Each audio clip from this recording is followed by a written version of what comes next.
မွေပွေးတိုင်းဒေသကြီးဟာလင်းမွေမြို့နယ်မွေဟောက်ရွာမှာမတ်မြတ်လျှောစီတို့အကြောင်းမညီညွတ်လို့ဘောင်းမီချုပ်ပြီးရေးသားလိုက်ပါဟာ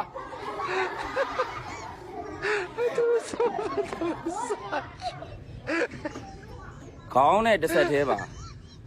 မင်းနဲ့ကိုရှောက်ခဲ့တဲ့မင်းနဲ့ကိုရှောက်လန်းခဲ့တဲ့အဝတ်တွေကအခုဆိုရင်ခြောက်နေပါပြီဟာ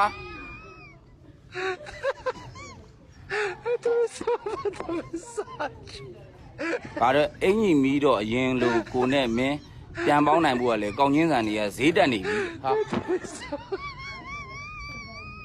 အချစ်ရဲတဲ့ကိုရင်နေခုံနေတာဖုံကြီးမသိလို့ဖြစ်ပြီဟာမင်းစိတ်တွေကြောင့်ကိုယ့်ရဲ့ဘဲကင်းတွေလည်းခုံပြီတဲ့ကိုမင်းကိုနှစ်သက်ချင်ပေမဲ့လေတဲ့မင်းကရင်ငုတ်ကျွမ်းတော့နှစ်သက်လို့မရဘူးဖြစ်တယ်ဟာ1500အချစ်တွေနဲ့မင်းစီကပြန်လာမဲ့စာလေးကိုလေးခွက်ကင်ပြီးစောင့်နေမယ်ဟိဟိတဲ့ကျွမ်းတယ်မလားတဲ့စာဖတ်တဲ့လူမားတယ်နော်တဲ့စိတ်တူတယ်နော်တဲ့ခွေးဟဲ့ဟုတ်ရင်နာပေါ့နိုင်ဆရာကိုဆောင်ထားတယ်ဟာရေးတဲ့သူခွေးမာတယ်ဒီကလည်းစာပြန်ထားသေး